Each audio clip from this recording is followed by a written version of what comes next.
Hi hello നമസ്കാരം. എന്തൊക്കെയുണ്ട്? എല്ലാവരും സുഖമായിരിക്കുന്നോ? ഞങ്ങളിവിടെ സുഖമായിരിക്കുന്നു. ഇന്നത്തേത് ഞങ്ങളുടെ ഒരു കുഞ്ഞ് ഡേ ഇൻ മൈ ലൈഫാണ്. ഡേ ഇൻ മൈ ലൈഫ് എന്ന് പറഞ്ഞൊരു ഫുൾ ഡേ ഒന്നുമില്ലേ, ഒരു പകുതി ദിവസം, ഞങ്ങളുടെ ഒരു ശനിയാഴ്ച. അപ്പൊ എല്ലാവർക്കും നമ്മുടെ ഒരു കുഞ്ഞ് വീഡിയോയിലേക്ക് സ്വാഗതം. 6:30 അലാറൊക്കെ വെച്ചെങ്കിലും ദേവുട്ടിക്ക് സ്കൂളിലാത്തതുകൊണ്ട് ഞാൻ ലേറ്റായിട്ട് എണീറ്റ്, ഒരു 7:30 ആയി. പക്ഷെ ഏട്ടൻ എണീറ്റ് ചായയൊക്കെ കുടി കഴിഞ്ഞായിരുന്നു. സാറ്റർഡേ ഏട്ടനും ലേറ്റായിട്ടാണ് പോവാറ്. പക്ഷെ ഇന്നെന്തോ നേരത്തെ പോകണം പറഞ്ഞു. അപ്പം ഞാനും പെട്ടെന്ന് റെഡിയായി കിച്ചണിക്ക് കയറാമെന്ന് വിചാരിച്ച്. ലുസാക്കയിൽ കുറച്ച് ദിവസമായിട്ട് ഭയങ്കര മഴയായിരുന്നു. പക്ഷെ ഇന്ന് നല്ല വെയിലാണ്. പുറത്തു പോയി നോക്കിയപ്പോൾ നല്ല വെട്ടം വന്നിട്ടുണ്ട്.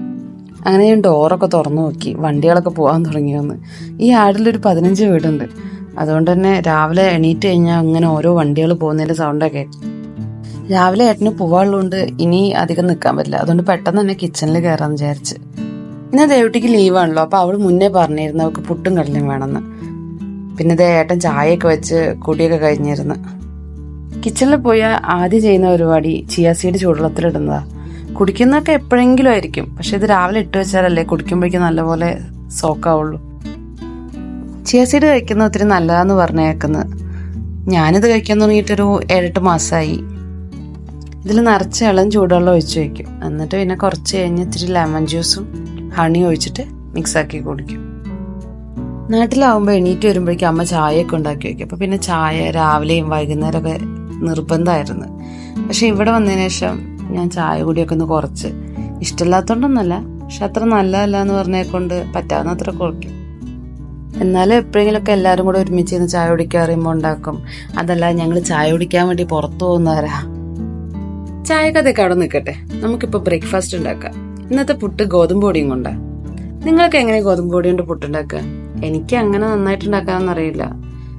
ഇത് തുടങ്ങുന്നതിന് മുന്നേ ഞാൻ അത് അറിയേ, ഞാൻ അത്ര നന്നായിട്ട് കുക്ക് ചെയ്യുന്ന ആളൊന്നുമല്ല, ഒക്കെ പഠിച്ച് വരുന്നു. പിന്നെ ഇതൊക്കെ ഉണ്ടാക്കാനൊരു സന്തോഷം എന്താ വെച്ച് കഴിഞ്ഞാൽ ഞാൻ എന്തുണ്ടാക്കി കൊടുത്താലും എൻ്റെ ഏട്ടനും ദേവുട്ടി ഒന്നും പറയാതിരുന്ന് കഴിച്ചോളും. ദേവുട്ടിക്ക് പുട്ട്, നമ്മുടെ നാടൻ ഫുഡ്, അവർക്ക് എല്ലാം ഇഷ്ടമാണ്. അപ്പം ഞാൻ എങ്ങനെയാ ഗോതമ്പ് പുട്ട് ഉണ്ടാക്കുന്നതെന്ന് കാണാം. നമ്മുടെ ചപ്പാത്തിപ്പൊടി ഇല്ലേ, ആട്ടപ്പൊടി എന്ന് പറയും, ഗോതമ്പ് പൊടി, അതെടുത്തിട്ട് ഒരു ലേശം എടുക്കും, കുറച്ചെടുക്കും. എന്നിട്ട് അതിലേക്ക് വെള്ളം ഒഴിച്ച് ഉപ്പിട്ടിട്ട് ഇതെങ്ങനെ മിക്സ് ആക്കി വെക്കും. ചപ്പാത്തിക്ക് കുഴക്കുന്ന പോലെയല്ല, ഇതെങ്ങനെ കട്ടയിട്ട് കുഴച്ച് വെക്കും. കട്ട എന്നൊക്കെ പറഞ്ഞാൽ മനസ്സിലാവൂ. ഇത് ഞാനൊരു പാലക്കാട്ടുകാരിയാണ്. ശരിക്കും പാലക്കാട് ഇങ്ങനെയാണോ സംസാരിക്കാറിയില്ല, ഞാൻ ഇങ്ങനെയൊക്കെയാണ് സംസാരിക്കുക. പൊടി കുറഞ്ഞ പോലെ തോന്നി, അപ്പം ഞാൻ കുറച്ചും കൂടെ പൊടി ഇട്ടു. ഇതെങ്ങനെ വെള്ളം ഒഴിച്ച് കഴിഞ്ഞാൽ അതെങ്ങനെ വിട്ട് കിടക്കണം. അതാ ഞാൻ കട്ടാന്ന് ഉദ്ദേശിച്ച്. കട്ട പോട്ടെ, നമുക്ക് ബാക്കി ചെയ്യാം. ഇതെങ്ങനെ കുഴച്ച് കഴിഞ്ഞാൽ ഏകദേശം ഈ ഒരു ഫോമിലായിക്കഴിഞ്ഞാൽ നമുക്ക് നിർത്താം. ഇനി ഇതെടുത്തിട്ട് നമുക്ക് മിക്സിയുടെ ജാറിലിടാം. ഞാൻ കാണിച്ചു തരാം. എനിക്കത്ര നന്നായിട്ട് കുക്ക് ചെയ്യാനൊന്നും അറിയില്ല. ഞാൻ കല്യാണം കഴിഞ്ഞ സമയത്തൊന്നും ഒന്നും കുക്ക് ചെയ്യാറുണ്ടായിരുന്നില്ല.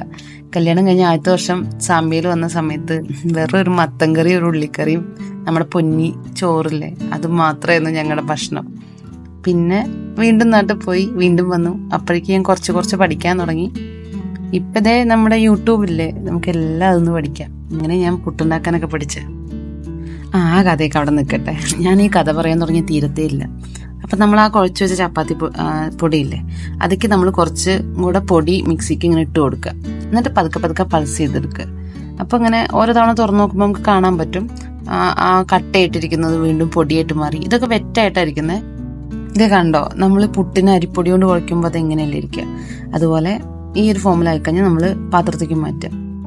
എന്നിട്ട് തന്നെ ബാക്കിയും കൂടെ നമുക്ക് അതുപോലെ തന്നെ ചെയ്തെടുക്കുക. ഇങ്ങനെ പുട്ടുണ്ടാക്കിയാൽ നല്ല ടേസ്റ്റാണ്. ഞാൻ ആദ്യം പുറത്ത് കടയിൽ നിന്ന് നമുക്ക് വീറ്റിൻ്റെ പുട്ടുപൊടി വാങ്ങിക്കാൻ കിട്ടും, ഗോതമ്പ് പുട്ടുപൊടി. പക്ഷെ ആ ഒരു ടേസ്റ്റ് കുറച്ച് വേറെയാണ്. നമ്മളിങ്ങനെ വീട്ടിലുണ്ടാക്കി കഴിക്കുന്നത് നല്ല ടേസ്റ്റാണ്. ഇവിടെ ദേവുട്ടിക്കൊക്കെ ഇത് ഭയങ്കര ഇഷ്ടമാണ്. അതിനുശേഷം ഞാൻ ഇപ്പോൾ പുട്ടുപൊടി പുറത്തുനിന്ന് വാങ്ങിക്കലേ ഇല്ല, ഇങ്ങനെ തന്നെ ഉണ്ടാക്കാൻ. അപ്പം അങ്ങനെ പുട്ടുപൊടിയൊക്കെ റെഡിയായി. ഇതെങ്ങനെ കുഴച്ച് കഴിഞ്ഞാൽ അതെങ്ങനെ നിൽക്കണം. നമ്മൾ സാധാ അരിപ്പുട്ട് കുഴയ്ക്കുമ്പോഴും ഇങ്ങനെ തന്നെയല്ലേ. കറിക്ക് ആവശ്യമുള്ള കടല ഞാൻ മുന്നേ കുതിർത്തിട്ട് വേവിച്ചിട്ട് ഫ്രീസറിൽ വെച്ചിരുന്നു. ഞാൻ ഇടയ്ക്കിടയ്ക്ക് ഇങ്ങനെ സ്റ്റോർ ചെയ്ത് വെക്കാറുണ്ട്. അതാകുമ്പോൾ എനിക്ക് പെട്ടെന്ന് കറി വെക്കാനും ഒക്കെ ഈസിയാണ്. കടലയുടെ തണുപ്പൊക്കെ മാറട്ടെ, അപ്പോഴത്തേക്ക് നമുക്ക് തേങ്ങ ചിരകി പുട്ട് റെഡിയാക്കാം. തേങ്ങ ഞാൻ എപ്പോഴും ചിരകാറൊന്നുമില്ല, മുന്നേ കുട്ടി ചിരകി ഫ്രീസറിൽ വെക്കാറാണ്. അതിപ്പോൾ എൻ്റെ ഫ്രഷ് തേങ്ങ ഉള്ളതുകൊണ്ട് അപ്പം തന്നെ ഉടച്ച് ചിരകാമെന്ന് വിചാരിച്ചു. എനിക്ക് ഈ പരിപാടി മാത്രം തീരെ ഇഷ്ടമില്ലാത്തൊരു കാര്യമാണ്, തേങ്ങ പൊട്ടിക്കുന്നതും തേങ്ങ ചിരകുന്നതും. ഞാൻ അതുകൊണ്ട് കൂടുതൽ തേങ്ങ വാങ്ങിച്ചിട്ട് ഒരുമിച്ച് ചിരകി ഫ്രീസറിൽ ഇടാറാണ്. അതാകുമ്പോൾ നമുക്ക് കറിക്ക് ആവശ്യമുള്ളപ്പോൾ ഒന്ന് ചൂടുവെള്ളം ഒഴിച്ചിട്ട് അരച്ചെടുക്കുക, അല്ലെങ്കിൽ ഓവനിൽ വെച്ച് ചൂടാക്കിയിട്ട് അരച്ചെടുക്കുക എന്ന് വെച്ചാൽ സാധാ ഫ്രഷ് തേങ്ങ അരയ്ക്കുന്ന പോലെ തന്നെ ഫീൽ തന്നെ, വലിയ വ്യത്യാസമൊന്നും എനിക്ക് തോന്നാറില്ലേ. പക്ഷേ ഇതിപ്പോൾ എൻ്റെ കയ്യിൽ ഫ്രഷ് തേങ്ങ ഉള്ളതുകൊണ്ടും ഏട്ടൻ ചിരകിത്തരാ പറഞ്ഞുകൊണ്ടും ഞാൻ ഫ്രഷ് തേങ്ങ എടുത്തു എന്നേ ഉള്ളൂ. പിന്നെ പുട്ടിന് ഇങ്ങനെ ഇടുന്നതല്ലേ കുറച്ചും കൂടെ ടേസ്റ്റ്. അങ്ങനെ തേങ്ങയൊക്കെ ചിരകി റെഡിയായി. ഇനിയിപ്പോൾ പുട്ട് ഉണ്ടാക്കാം. ഞാൻ പുട്ടുപൊടിക്കും കുറച്ച് തേങ്ങ ഇടേ. തേങ്ങ ഇട്ടാൽ കൊള്ളാം, നല്ല ടേസ്റ്റാണേ. ഞാൻ എപ്പോഴും ഇടാറുണ്ട്. നിങ്ങൾ ഇടാറില്ലെങ്കിൽ ഒന്ന് ട്രൈ ചെയ്ത് നോക്കൂ, നല്ല ടേസ്റ്റാണ്. അങ്ങനെ പുട്ടുപൊടിയൊക്കെ സെറ്റാക്കി അങ്ങനെ പുട്ട് അടുപ്പത്ത് വെച്ചു. ഞങ്ങളിവിടെ അധികവും യൂസ് ചെയ്യുന്നത് ഇൻഡക്ഷൻ സ്റ്റൗ ആണ്. ഗ്യാസ് സ്റ്റൗവും യൂസ് ചെയ്യാറുണ്ട്. പക്ഷെ ഈ ഇൻഡക്ഷൻ സ്റ്റൗവിൽ ഇരിക്കുന്ന എല്ലാ പാത്രങ്ങളും മിക്കതും ഞാൻ ഇത് തന്നെ വെക്കാറ്. ഗ്യാസ് സ്റ്റൗവിൽ അത്യാവശ്യം വേണ്ട ചീനച്ചട്ടി, ദോശക്കല്ല് അതൊക്കെ മാത്രമേ ഗ്യാസിൽ വെക്കാറുള്ളൂ. എനിക്കിപ്പോൾ ഇതിൽ യൂസ് ചെയ്തിട്ട് ഇത് ശീലമായി. ഇൻഡക്ഷൻ സ്റ്റൗവിൽ കുക്ക് ചെയ്യാൻ ഈസിയാണ്. നമുക്ക് പുട്ട് ഇഡ്ഡലിയൊക്കെ അങ്ങ് വെച്ചിട്ട് നമ്മൾ അടുത്തില്ലെങ്കിലും ടൈമർ വെച്ച് പോയി കഴിഞ്ഞാൽ ആ സമയത്ത് അങ്ങ് ഓഫ് ആയിക്കോളും. ഞാൻ അതവിടെ ടൈമർ വെച്ച് ഓണാക്കി വെച്ചേ. നമുക്ക് ലുസാക്കയിൽ എല്ലാ നമ്മളുടെ ഇന്ത്യൻ ഗ്രോസറീസും നമ്മുടെ നാട്ടിലത്തെ എല്ലാ സാധനവും കിട്ടേ. പക്ഷെ കുറച്ചൊക്കെ വിലയിൽ വ്യത്യാസമുണ്ട്. പിന്നെ ഓരോ ഷോപ്പും കൊടുക്കുന്ന ഓരോ റേറ്റിലാണ്. അപ്പോൾ നമുക്ക് തേങ്ങയൊക്കെ ഓരോ സ്ഥലത്തുനിന്ന് ഓരോ റേറ്റിലാണ് കിട്ടുക. അപ്പോൾ നമുക്ക് ഏറ്റവും കമ്മിയായി കിട്ടുന്നത് എവിടെ നിന്നാണോ അവിടെ നിന്ന് വാങ്ങിക്കും കുറച്ചധികം. എന്നിട്ട് ഞാൻ അതിങ്ങനെ ചിരകി ഫ്രീസറിൽ വയ്ക്കാറൊക്കെയാണ് ചെയ്യാറ്. പുട്ടൊക്കെ റെഡിയായി. പിന്നെ ഞാൻ അടുത്തത് കറി ഉണ്ടാക്കാൻ നിന്ന്.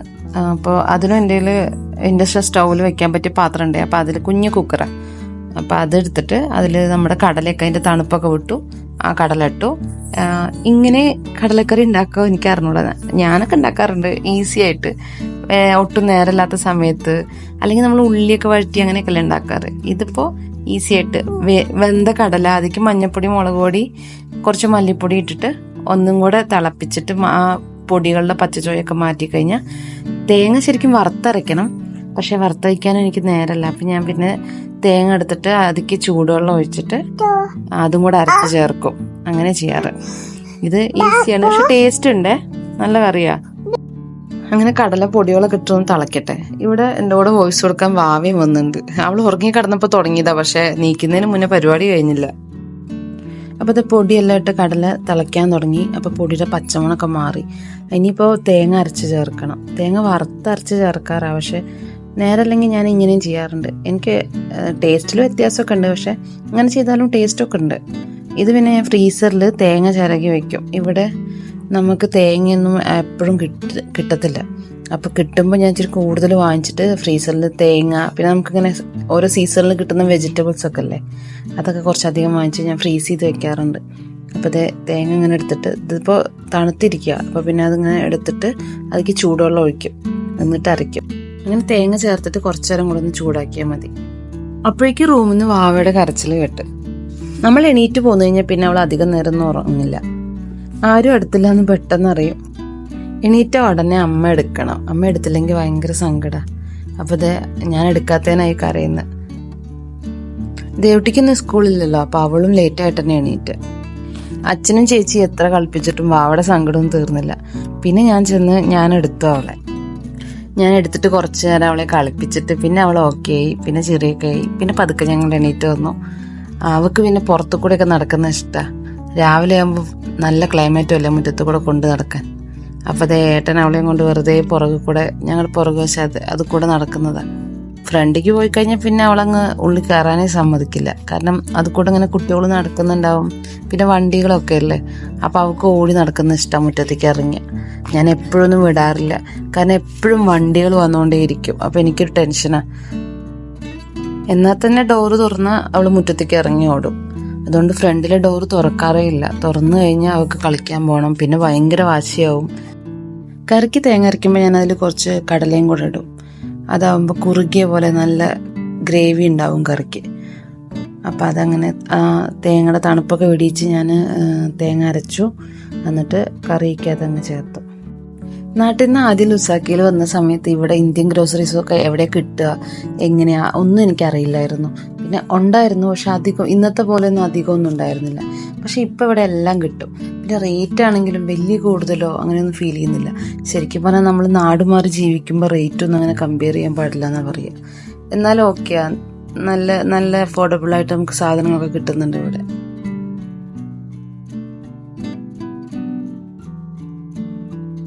എന്നും എണീറ്റ് വരുമ്പോൾ വാവിക്ക് അച്ഛനെയും ചേച്ചീനെയും ഒന്നും കാണാൻ പറ്റാറില്ല. അവരൊക്കെ നേരത്തെ പോയിണ്ടാവും.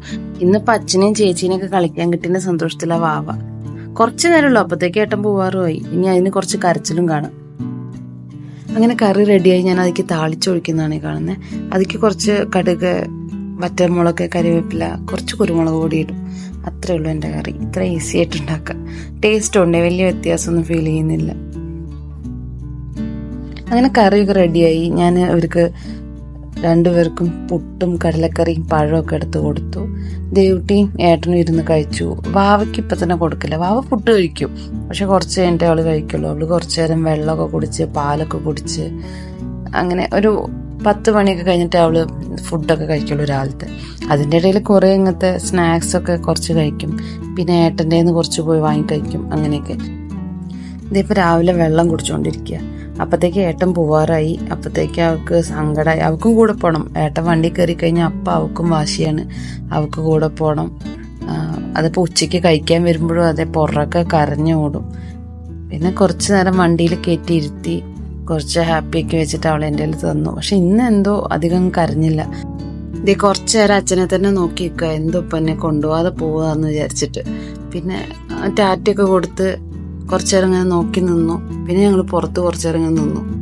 അപ്പോൾ അവൾ ഓക്കെയാ, കരയുന്നില്ല എന്നെന്തോ ഭാഗ്യത്തിന്. പിന്നെ ഞങ്ങൾ അകത്ത് പോയി കുറച്ച് നേരം TV ഒക്കെ ഇട്ട് കൊടുക്കും, കാർട്ടൂണോ അല്ലെങ്കിൽ വല്ല റൈംസോ ഒക്കെ ഇട്ട് കൊടുക്കും. അത് കണ്ടുകൊണ്ടിരിക്കും കുറേ നേരം. പിന്നെ വാവയുടെ ഫേവറേറ്റ് ലയണിനെ കാണുന്നതാണ്. അവൾക്ക് അനിമൽസിനെ കാണുന്നത് ഭയങ്കര ഇഷ്ടമാണ്. അത് TV-യിൽ നേരിട്ട് കാണുമ്പോൾ അധികം നേരമൊന്നും നിൽക്കില്ല. കണ്ടു കഴിഞ്ഞാൽ അപ്പം തന്നെ കരച്ചിലൊക്കെ തുടങ്ങും. ഇപ്പോഴത്തെ കുറച്ച് നേരം TV ഒക്കെ നോക്കി ചേച്ചിയുടെ കളർ പെൻസിലൊക്കെ എടുത്ത്, ചേച്ചി അപ്പുറത്ത് കളർ ചെയ്യാതിരിക്കുന്നുണ്ട്. അപ്പോൾ അവൾക്കും ഒരു സെറ്റ് എടുത്ത് കൊടുത്താലേ ചേച്ചീനെ കളർ ചെയ്യാൻ സമ്മതിക്കത്തുള്ളൂ. അപ്പോൾ അവൾ അതുകൊണ്ട് ഇരിക്കുന്നുണ്ട്, ഒരു ബുക്കും പേനയൊക്കെ പിടിച്ച്. അപ്പോഴത്തേക്ക് ദേവുട്ടി അപ്പുറത്ത് കളർ ചെയ്യുന്നു. ദേവുട്ടിക്ക് രാവിലെ കുറച്ച് നേരം ഒരു ഫ്രീ ടൈം കൊടുത്തു കഴിഞ്ഞാൽ പിന്നെ ഡാൻസ് ക്ലാസ് ഉണ്ട്. അപ്പോൾ അവൾ ആ ഒരു ബ്രേക്ക്ഫാസ്റ്റ് കഴിച്ചിട്ട് കുറച്ച് നേരം കളർ ചെയ്യട്ടെ പറഞ്ഞിട്ട് അങ്ങനെ ഇരിക്കുന്നതാണ്. അപ്പോൾ ചേച്ചി എന്ത് ചെയ്താലും വാവയ്ക്ക് കൂടെ കൂടണം. ഇങ്ങനെ അടങ്ങിയിരിക്കലൊക്കെ വളരെ കുറവാണ്. കുറച്ച് നേരം ഇരിക്കും, പിന്നെ അങ്ങ് തുടങ്ങും ചേച്ചിയുടെ കൂടെ. ചേച്ചി ഹോംവർക്ക് ചെയ്യാന്ന് വെച്ചാൽ ആ ബുക്ക് വേണം. ചേച്ചിയുടെ ക്ലാസ്സിലെ ടെക്സ്റ്റ് ബുക്കിലൊക്കെ ലൈൻ്റെ ഒക്കെ പിക്ചർ ഉണ്ടെങ്കിൽ അത് വാവയ്ക്ക് കണ്ടുകൊണ്ടിരിക്കണം. പെൻസിൽ വേണം, റബ്ബർ വേണം. മൊത്തത്തിൽ പഠിക്കാനിരുത്തി കഴിഞ്ഞാൽ ആകെ ബഹളമായിരിക്കും. ഞാനതുകൊണ്ട് എപ്പോഴും ദേവുവിനെ പഠിപ്പിക്കാൻ ഇരുത്തുമ്പോൾ കൂടെ പഴയ നോട്ട്ബുക്കും ടെക്സ്റ്റ് ബുക്കൊക്കെ ഉണ്ടാവും. ടെക്സ്റ്റ് ബുക്ക് അങ്ങനെ എടുക്കാറില്ല, നോട്ട്ബുക്കുകൾ. അതും ഒരു പെൻസില്, കളർ പെന്നെല്ലാം കൊടുത്ത് വാവേനെ അടുത്തിരുത്തും. അപ്പം അവളും ദേവുട്ടി പഠിക്കുന്നത് കണ്ടു കഴിഞ്ഞാൽ അവളും A1 അങ്ങനെ പറഞ്ഞുകൊണ്ടിരിക്കും. പക്ഷെ ആ ബുക്കെല്ലാം അവൾ കീറും. അതുകൊണ്ട് ദേവുട്ടിക്ക് നല്ല ടെൻഷൻ അവൾ അടുത്ത് വന്നിരിക്കുമ്പോൾ. പിന്നെ ഇവരിങ്ങനെ അടങ്ങിയിരിക്കുക. അപ്പം ഞാനും കുറച്ചേരം ഇരിക്കട്ടെ കരുതി. ഞാൻ രാവിലെ കലക്കി വെച്ച ചൂടുവെള്ളമല്ലേ, അതിരുന്ന് കുടിക്കാതിരുന്നതാ. പിന്നെ അപ്പോൾ കുറച്ച് നേരം ഞാൻ രാവിലത്തെ ബ്രേക്ക്ഫാസ്റ്റൊക്കെ കഴിക്കഴിഞ്ഞാൽ കുറച്ച് നേരം മക്കളുടെ കൂടെ അങ്ങനെ ഇരിക്കും, TV കണ്ടുകൊണ്ട് കുറേ നേരം. എന്നിട്ടൊരു 11 മണി 11:30 കഴിഞ്ഞതിന് ശേഷം ഞാൻ ഉച്ചത്തേക്കുള്ള കുക്ക് ചെയ്യാൻ തുടങ്ങുള്ളൂ. അപ്പോഴത്തേക്ക് ദേവുവിൻ്റെ ഡാൻസ് ക്ലാസ് തുടങ്ങി. ഒരു 1 hour ഉള്ളൂ. അപ്പോൾ ഇതൊക്കെയാണ് ഞങ്ങളുടെ രാവിലത്തെ വിശേഷങ്ങൾ. നിങ്ങൾക്ക് എല്ലാവർക്കും ഇഷ്ടപ്പെട്ടു എന്ന് വിചാരിക്കുന്നേ. പിന്നെ അടുത്ത് തന്നെ നല്ലൊരു വീഡിയോ ആയിട്ട് വരാം. അതുവരേക്കും എല്ലാവർക്കും നന്ദി, നമസ്കാരം.